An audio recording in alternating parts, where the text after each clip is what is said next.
Hi, movie recap zones here. Today, I am going to explain an Indian psychological drama film called Tare Zameen Par. Spoilers ahead. Watch out, and take care. Ishan is an 8-year-old imaginative kid, widely known as a troublemaker among his mates. He fails every subject and is the lowest-ranking student in his classroom. He is in his second year of 3rd grade, and by the looks of his report card, he will have to repeat the same grade again.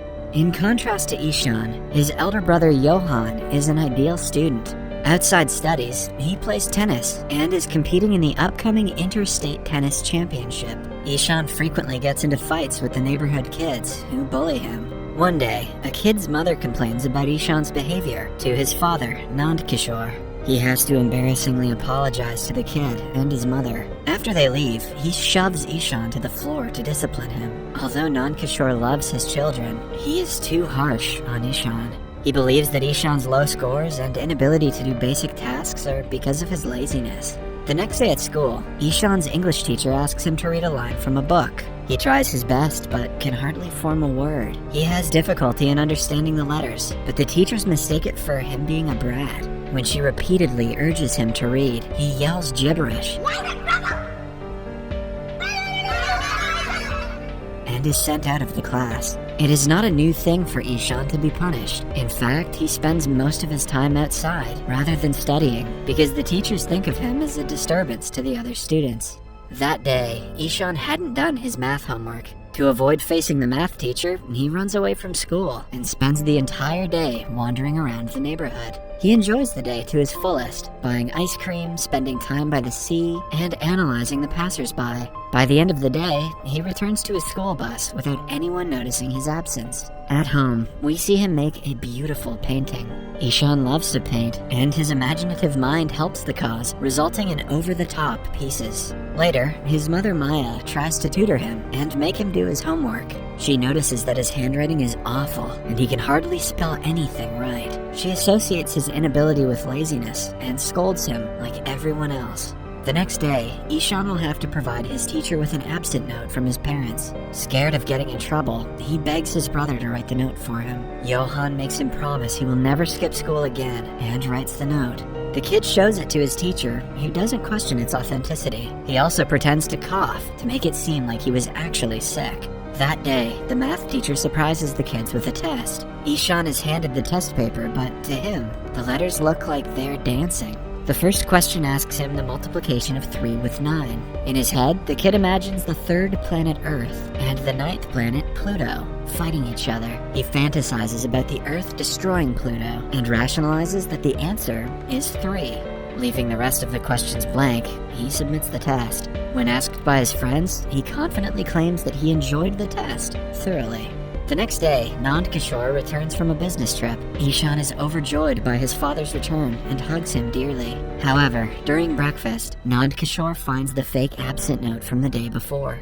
Upon investigating, he finds out about Ishan running away from school and wandering alone in the streets. The very next day, the parents go to meet his teachers and the principal, who condemn his behavior in class. They also find out about the recent math test and its results. The principal assumes Ishan is a special child who needs to be sent to school for children with disabilities. Nand Kishore is horrified at the thought of his son being disabled. Both parents are worried about their kid's future, so they decide to send him to a boarding school. Ishan is completely against the idea. He rebels and cries, begging them to keep him home. And although the parents do not want to be separated from him either, they do what they think will be best for him. That night, Ishan dreams of losing his mother in a crowd and wakes up screaming. When she tries to calm him down, he promises to study harder if they let him stay home.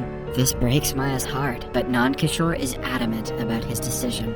The day finally comes when Ishan is taken to the boarding school in the countryside. He will have to share a dorm with other children and will only be allowed to meet his family once a month. It is a nightmare for the 8-year-old, who has never been away from his home. The hostel warden welcomes him by declaring that his old ways won't be tolerated here. After touring the school, the family leaves with a heavy heart. Ishan just watches their car drive away with teary eyes. He stays like that for several minutes, even after the car vanishes from his view. When it starts to get dark, he walks inside the hostel while still crying. He doesn't talk to anyone and hardly eats dinner. At night, when he cannot sleep, he goes to the bathroom and cries quietly, missing his mother. Meanwhile, Maya reaches home and goes through Ishan's belongings. To her dismay, she finds a flipbook of him being taken away from his family. The book breaks her heart, and she realizes how much the kid dreads being away from them. In the hostel, Ishan struggles to do normal things, like tying his tie and shoelaces. That's okay, Ishan. I still struggle with those things too. On his first day, the Hindi teacher, Mr. Tiwari, makes him sit on the first bench with the class topper, Rajan. The teachers soon realize that Ishan isn't normal. He hardly pays attention in class and is physically punished by his art teacher. Nothing changes from how he was in the previous school. He is always sent outside the class as punishment and is excluded from the class activities for ruining them. With time, he gets so frustrated that he tears his books apart and throws them into the bin. He stops trying to do better in school and goes into a spiral of depression and self-loathing. When his parents come to meet him after a month, he locks himself inside a room and bursts out crying for the first time since he last saw them. On being urged, he runs outside and takes several laps of the basketball court to rebel. The family takes him to a hotel for the night to give him a break from his life at the hostel. Johan gives him a hamper of painting supplies as a gift, but little does he know, Ishan has cut out his creative side and stopped painting altogether. The next day, the family bids him farewell and leaves him alone yet again. Later that day, Ishan is the lowest he has ever been. He looks down from the terrace of the school, thinking about how it would feel to jump from that height. His only friend, Rajan, interrupts his thoughts and tells him about their new art teacher. Ishan doesn't think much of it because no teacher has ever helped him. However, it is surprising to the kids that the new teacher, Ram, enters the class in a Joker costume. He sings a song, plays a flute, makes them dance, and lets them enjoy the class, in contrast to all the other teachers. While the old Ishan would have loved this, the depressed one doesn't participate in any of it. As their first task, the students are asked to draw or paint anything they want. Ram wants them to show their creative side, so he knows what he has to work on next. The children start to draw several things, all different from one another, but Ishan doesn't even touch the paper. Initially, Ram assumes that the kid is taking some time to think, but even when the class ends, Ishan's paper is still blank. Worried, Ram asks him what is wrong, but doesn't get a reply. That evening, Maya calls to talk to Ishan, but he only holds the phone to his ears and doesn't say anything. He is informed that they will have to postpone the next visit by a week because of Johan's tennis competition.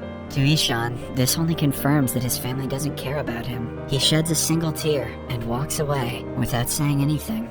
The next day, Ram sees Ishan kneeling down outside the classroom. Intrigued by his behavior, he asks Rajan about him. Rajan reveals that Ishan has difficulty understanding letters, no matter how hard he tries. Ram teaches in a school for disabled children, so he has an eye out for kids who are special. To find out more about Ishan, he goes through his old notebooks and finds a pattern of similar mistakes.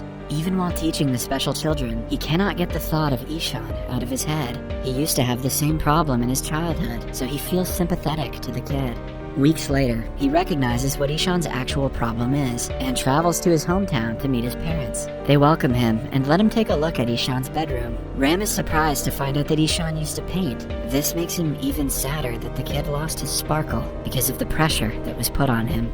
Nand Kishore belittles his son, claiming that he is lazy and he hates studying. Ram retaliates and shows him the pattern in Ishan's mistakes. He often inverts the letters, as if he has difficulty differentiating between them. Still, the father associates it with laziness, but Ram bluntly claims that he is wrong. He declares Ishan has a neurological condition called dyslexia that causes him to not understand certain patterns, like letters and words. In addition, he has difficulty coordinating, which causes him to not be able to tie his shoes. The kid must have been suffering so much because no one understood that he couldn't read and assumed he was just being lazy. So in other words, it's the parents who are being lazy.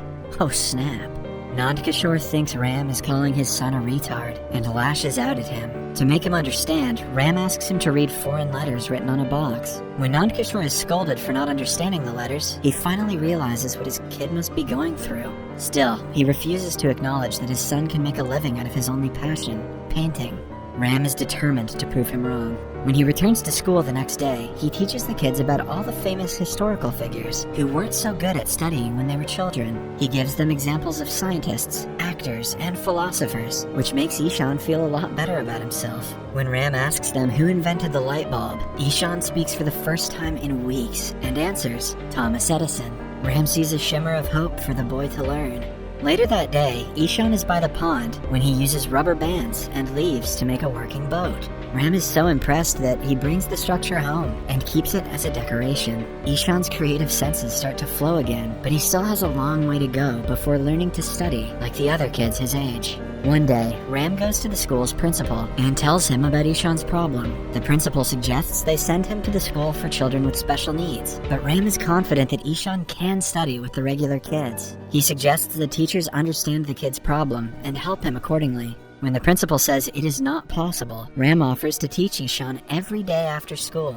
The principal allows it for the sake of the child. Starting the next day, Ram uses various innovative methods to help Ishan differentiate letters of the alphabet. They learn using sandboxes, Play-Doh, sensory methods, and so on. Ishan also takes help from audiobooks and stares to learn to calculate. In only 2 months, he begins to understand the letters that other teachers couldn't teach him in several years. One day, Nand Kishore comes to the school to talk to Ram and boast about how they are researching more about their son's condition. He wants Ram to know that he's not an absent father and is proud to be the way he is. Ram, on the other hand, blames the father for being the reason the kid lost self-confidence, which even Nand Kishore cannot deny. On his way out, he sees Ishan trying to read from the notice board. Regretful of unknowingly hurting his child, he tears up and cannot get himself to face him. A few days later, Ram organizes a painting competition for both teachers and the students of the school. Everyone gathers in the amphitheater and participates.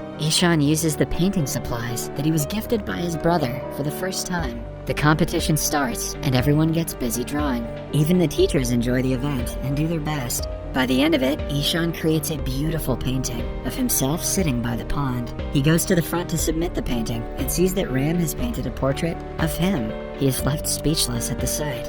A while later, it is announced that the winning painting will be on the front of the new edition of their yearbook. The principal proclaims that the decision was difficult because 2 paintings stood out the most, Ram's and Ishan's. In the end, Ishan is declared the winner, while the second prize goes to Ram. The crowd erupts in cheers. For the first time in his life, Ishan feels recognized for his talent. He cannot help but cry and runs to his teacher to hug him. In the last scene, Maya and Nand Kishore come to the school for the end of the year parent-teacher meeting. The principal boasts about Ishan's talent, showing them his painting on the front of the school's yearbook. Unused to the new attention, the parents are left shocked. The principal also praises Ram for doing a great job teaching the kid in the way he needed it. Later, the parents meet Ishan's teachers, who show them the report card and compliment the kid's undeniable progress. Outside, the couple watches their son playing and cry tears of happiness. Nand Kishore thanks Ram for helping Ishan and apologizes for his behavior. Lastly, Ishan bids farewell to Ram and goes back to his hometown for a vacation. Subscribe for more videos like this, turn on notifications, and leave a like to help the channel out. Thank you for watching.